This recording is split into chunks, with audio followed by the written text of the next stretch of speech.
poetry. And take note of the image. Something that is beautiful, something that is ephemeral, something that is light and airy. Okay? So, we begin our topic on poetry with an acrostic. You can see that the word poetry is represented by the letters P, O, E, T, R, Y. Okay, so take note of the words that are part of the letter P. Okay, stands for passion, imagination, and creativity. O is for order lines, meter, and symmetry.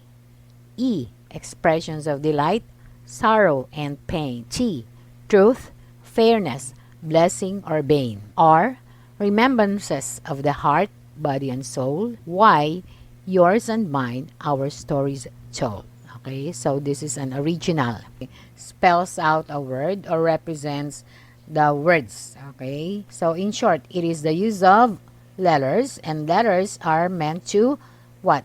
Explain, okay, or represent the thoughts and ideas for each of them, okay, such as this one. Take note, P starts with a P also here, O starts with an O, E starts with an E, T starts with the T also for truth, R stands for R, remembrances, and Y, of course, stands for the word yours.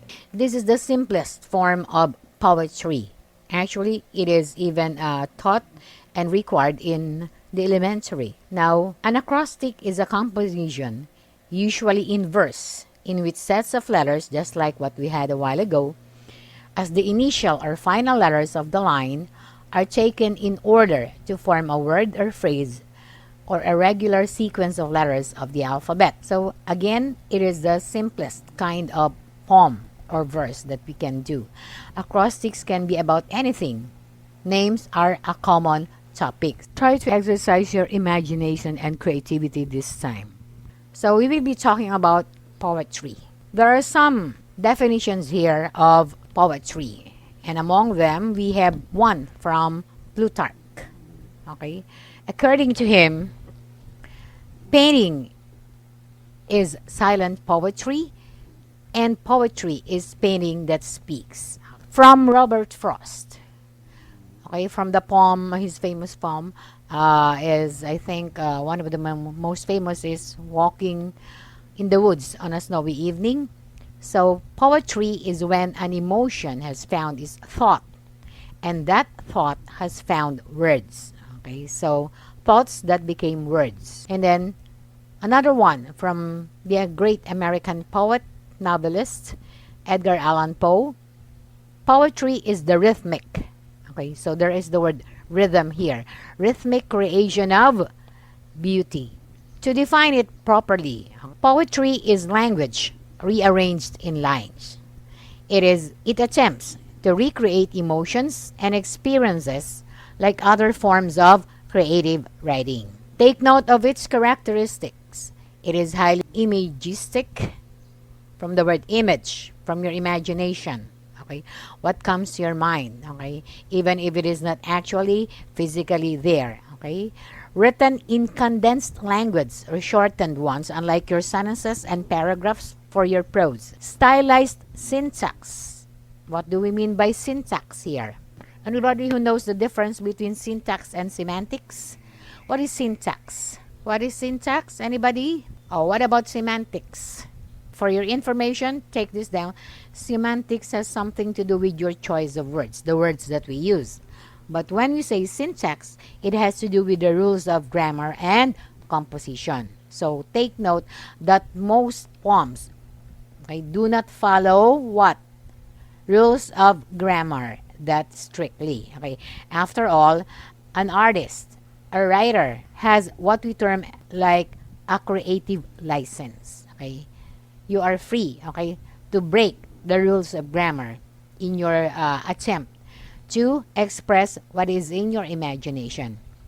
That is one of the beauties of poetry and literature. Okay, you have your creative license. Or those who paint and do sculptures and other physical works of art, they have what we term as what you call that artistic license in general. Okay, so stylized syntax, and of course your use of figures of speech, not found in any other, what's the word here? Not found in any other, or not found in ordinary communication. So you have your definitions of poetry from three famous people, all men of letters.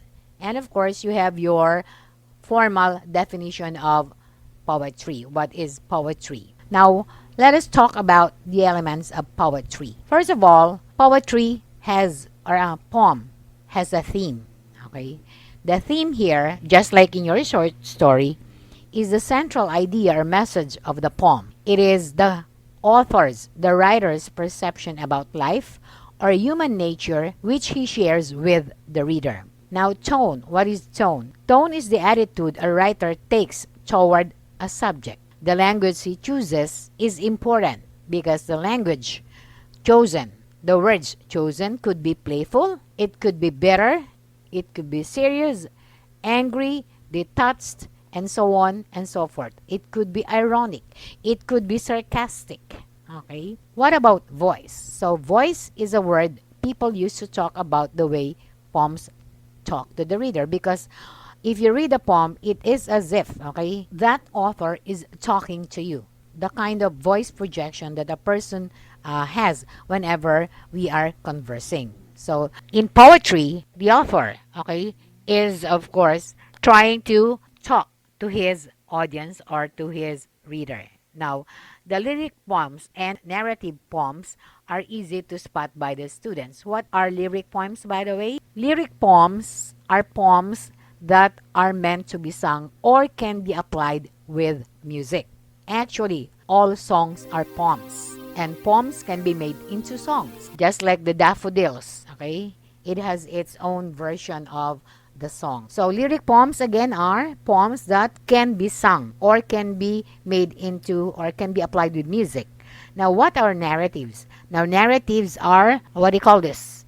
Poems that tell a story, such as ballads. So the two most recognizable and easy to spot poems, kind of poems, are your lyric poems and of course your narrative poems. So we have three elements of poetry. Now we add something more, and that is, take note of this. So we talked about the types of voice, the way the author speaks to his audience or to the reader. So one type of voice is known as mask. What is a mask? Just like the physical thing that we use, the identity of someone or something is used by the author. He doesn't go directly to, okay, his own, he is as if using another person.